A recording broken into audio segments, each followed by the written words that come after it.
Good morning, guys! We're back here at Marina Bay Sands, and in this episode we're gonna cover everything Disney. The Art of Disney is playing right now at the Art Science Museum right over there. So I'm gonna be taking you guys around for a tour. That is so cool. It's a killer whale, but it's also a reminder not to dump stuff into the ocean or rivers, which will eventually lead to the ocean. So many of you here on YouTube know that I began my journey, my art journey, because of the animation program that I took. So I'm going to be able to give you some insights because the 2D animation story was my inspiration for everything that I do right now. Just a word that I was here earlier during the week and the tickets were sold out. So I'm going to try it again.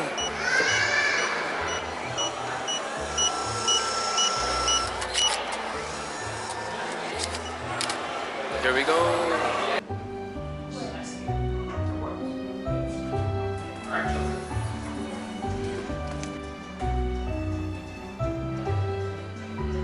It's Walt and his brother Roy, as they ran the company right in the beginning. When they first started off, it was really tough getting funding. Walt was the artist. His brother Roy was more of the finance person. He would go, "Roy, go get the money, go find the money." And Roy would just go off and make it happen. It was when Snow White and the Seven Dwarfs became a big hit, and that's when only the money started flowing in. So, just a reminder to all of us that everything that we do requires a lot of hard work, dedication and determination and perseverance. So this is the studio in 2018. When my school was in Burbank back then, I used to pass these animation studios. Very inspiring. This is the typical animation desk of an animator back when 2D animating was big. They used this turntable that's lit from behind. That was how they could see through the layers of paper, almost like a transparency layer back before the time of the Wacom tablet, which everyone uses now. No eating and drinking, sir? No videos at all? Sorry guys, no videos, so I'm gonna be sketching in there, and this is a typical table of a modern animator with a Wacom tablet.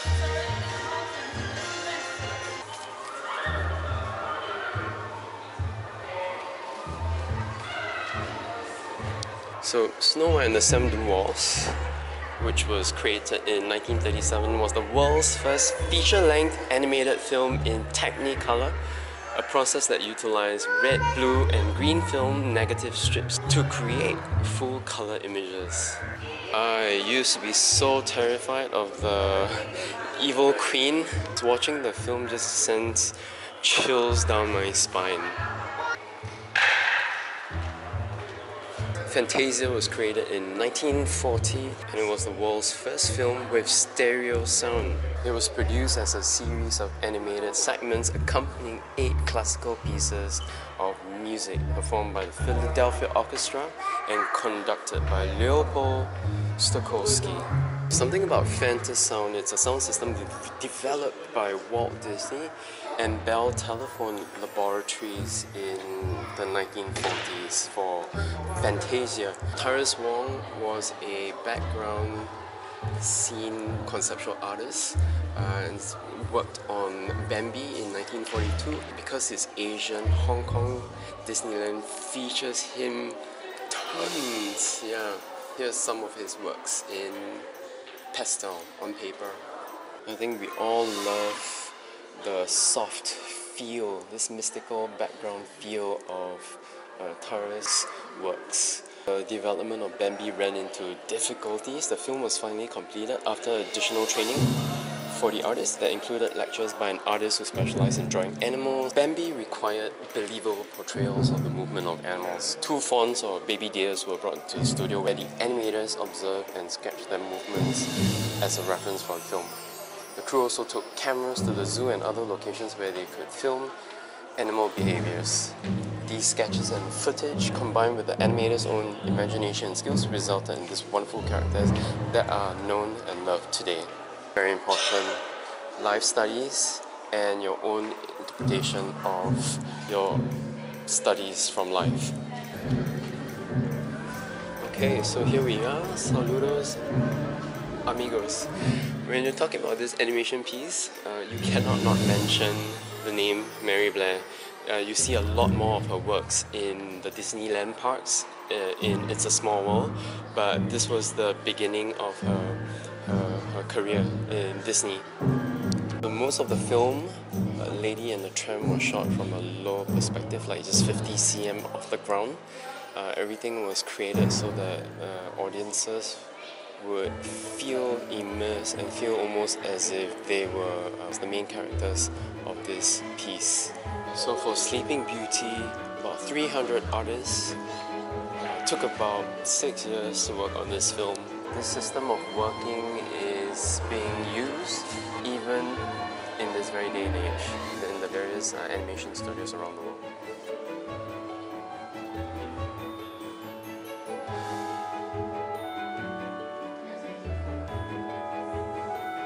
How can you not mention Glenn Keane? Probably the best living animator right now. Of course, he left the company a while ago. It was during this Beauty and the Beast, especially this scene, the transformation from the Beast to the Prince, where he actually went out to the Rodin Gardens to study the sculptures. That was blood, sweat and tears literally for that few seconds of animation for him. Marvelous and exquisite moment in animation history. So for Tarzan, this is not stated or noted in this exhibition, but what animator Glenn Keane did was to study his son's skateboarding or surfing activities to get that smooth flow of him sliding through the vines of the trees in the jungle. So again, studying from life.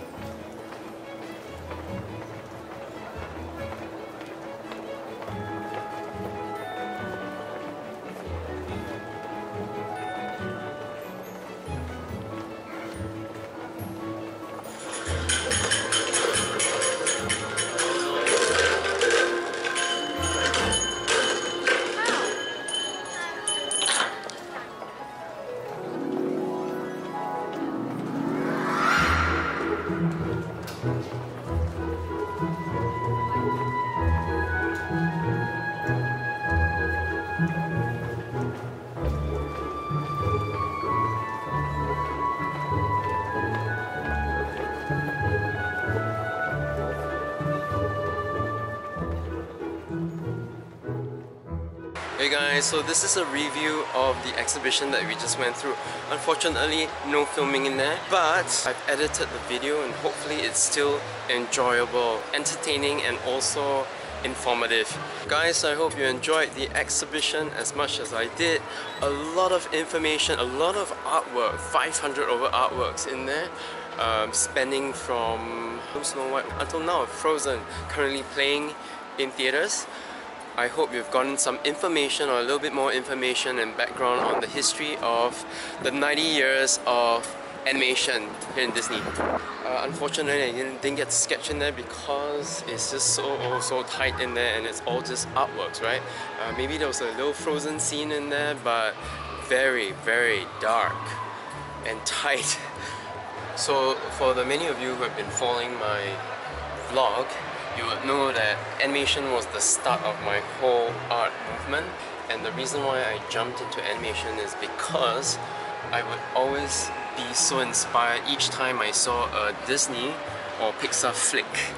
I would be looking at the end credits and I would be thinking to myself, what am I doing? I had a 9-to-5 job, it was design, but it was still not addressing what I needed to do. I got into animation and then that propelled me forward to be an illustrator and finally a fine artist. At this point in time, I think I'm using all the skills that I've accumulated from before: animation, illustration, video editing, magic, and creating what I am today.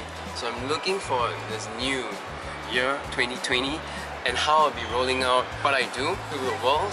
So stay very tuned in to this channel. Thank you so much for doing so.